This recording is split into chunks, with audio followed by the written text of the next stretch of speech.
Listening to the presentations tonight, it is so reassuring to hear the young voices and the passion and the drive that each of you have. As I stand here wearing the uniform of a police officer with medals, 31 years of policing, the challenges of responding to gun calls, robberies, lost kids, it is the passion that each of you young people have that motivates us as adults.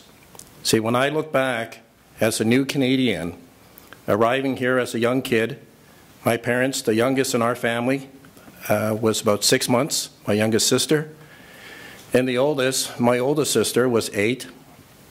I was 6, and then in between there were 5 of us in total. We each, as a family, 7 in total with my parents, lived in a 1-bedroom house. What I mean by that is it was a house with many bedrooms, but our family of 7 slept on 1 mattress together, along with many other families.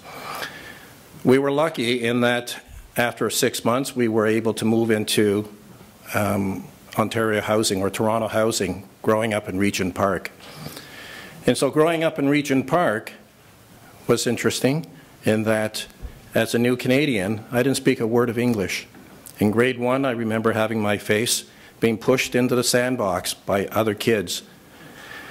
And my sister, who was 2 years older, came along, pushed the kids off, and pulled me out of the sandbox and asked, "Why were they beating you up?" I don't know, because they were speaking to me in English and I couldn't communicate. I remember growing up in Regent Park, I was maybe about 10 years old, able to get about a quarter, 25 cents, went to the corner store and bought an ice cream cone, and older kids took the ice cream cone out of my hand and placed it on top of my head. They laughed as the store owner chased them away. It was that action of the store owner that he was the good man that took action. He chased the other kids away and gave me a new ice cream cone.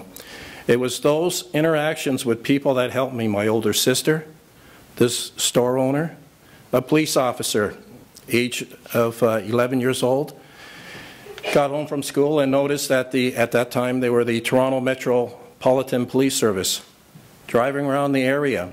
And what happened was one of my friends never made it home from school. That particular day, the Toronto officer approached my mom and asked if I could sit in the front seat of the car and drive around the block to look for my missing friend. I could still remember that officer, over 6 foot tall, reaching in, putting my seatbelt on, and in the mid-70s, seatbelts weren't compulsory. But that officer drove around, and I started thinking of all the names that older kids would call police, pigs, and all the other names that you can think of. The police were bad. They were the bad guys in Regent Park. When they arrived in the parking lots, you were to run and hide. Not because you did anything wrong, it was just the game that you were supposed to do.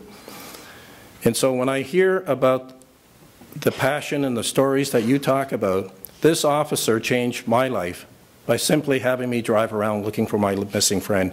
It turned out in the end, to finish the story, my missing friend had gone to another friend's house for dinner and just simply never told his parents, and he was safe.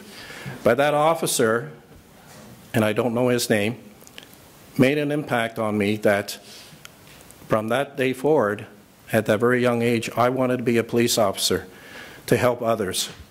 And with Simon Wiesenthal Center, I had the opportunity, they have this program that they train police officers across the province of Ontario about tolerance, about the history of the Holocaust, the Rwandan genocide. Our son-in-law is a survivor of the Rwandan genocide. And today we have 2 grandkids as a result of Jimmy marrying our daughter. But it's the experience of the Holocaust working with the Simon Wiesenthal Center. Their Compassion for Action trip to Europe had an opportunity to walk through Auschwitz and Majdanek. And as you walk through the concentration camps, at first you look at this gate, that we see in movies and news. And then as you walk through the camps, as far as the eye can see in Auschwitz, there are buildings after buildings after buildings, wooden buildings with no heat. And it doesn't make an impact on you as a police officer until you walk into the gas chambers. When you look up, there were shower heads. Next to the shower heads was these little wooden box holes where they would drop the poison in. And we had police officers from across Canada that see murders, see dead bodies on a regular basis. It was when we walked into one particular area that had thousands and thousands of shoes, children's shoes, that you realize there was a baby, a child, that was wearing those shoes before they perished. There was another section that had all the valuables, jewelry, candle holders, and when you looked at the sign, it said Canada.